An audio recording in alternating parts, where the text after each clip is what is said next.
सेवारो भन्ने पापा खेत सेवारो है आडङबा हो।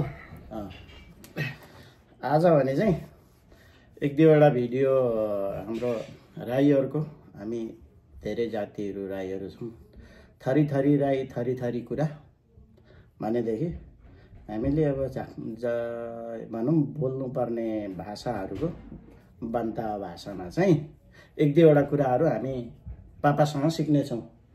जे जति जानेको हुनुहुन्छ हाम्रो पापालाई म एक दुईवटा कुरा सोध्नेछु। अब बन्तावा भाषाको के भन्छ, केलाई के भन्छ भनेर त्यो कुराहरू सोध्नेछु अनि तपाईँहरूलाई भिडियो मार्फत राख्नेछु। त्यसको लागि तपाईँहरूले कमेन्ट्स गरिदिनु होला। हामीले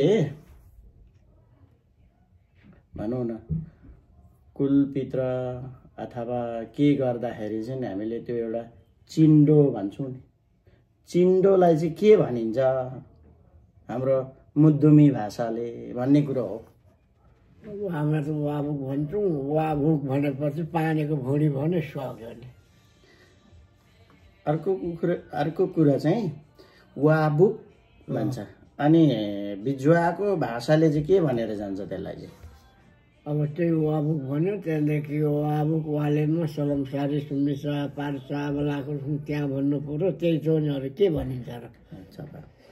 अच्छा, सुम्दी चावा पारु चावा भने चाहिँ के भनेको त्यो चाहिँ फेरि? सुम्दी चावा भनेको पलाको, पारु चावा भनेको आकाशबाट परेको, दुलुङ चावा भनेको ढुङ्गा हुँदा जामिएको, ठुटा हुँदा जामिएको, नाम्चुला चावा भनेको चाहिँ ढिँडेरोहरू, दिलुङ चावा भनेको चाहिँ पानीको पातमा लोड्नु आँटेको पानी चाहिँ त्यो दिलुङ चावा भन्नुपर्छ। यी कुराहरू छन्। हामीले अब पानी पनि धेरै खालको हुन्छ। कसै अब पलाएको पानीलाई सुम्दी चावा, आकाशबाट झरेको पारु चावा, अनि दिलुङ चावा भनेको चाहिँ ढुङ्गामा पानीको पातमा लोड्नु आँटेको, त्यहाँदेखि नाम्चुला चावा भनेको कुनै पनि एउटा खाल्टाहरूमा पानी जमेको छ त्यस्तालाई चाहिँ मुलाको खाल्टा हुँदा पलाएको त्यसो भनिन्छ हाम्रो साधारण बन्ता भाषाबाट।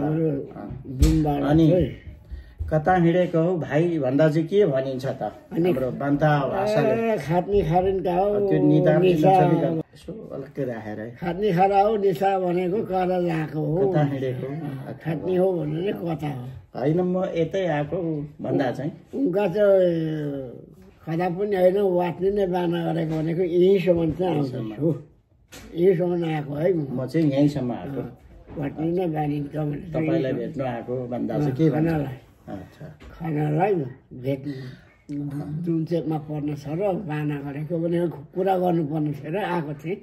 अच्छा, अर्को कुरा चाहिँ के सोध्नु मन लागेको थियो, मान्छे आएछ बाहिर भन्दा चाहिँ के भन्ने त? बुङ्खा मना चार छौ भन्नुपर्छ।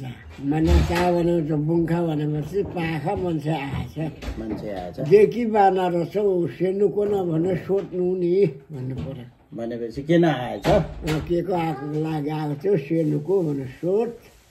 खाङ्सी भनेको हेर, खाङ्सी भनेको चाहिँ हेर्नु पर्यो। आँखालाई चाहिँ के भन्छ त? अनि बन्ता मिची, मिची मिची खाङ्सी नै हो, मिची मार्नु भनेर मिची खाङ्सी हो। अनि मुख भनेको चाहिँ दो, लेम, जिब्रोलाई लेम, दो, नाकलाई नाभु, कानलाई नाभाग,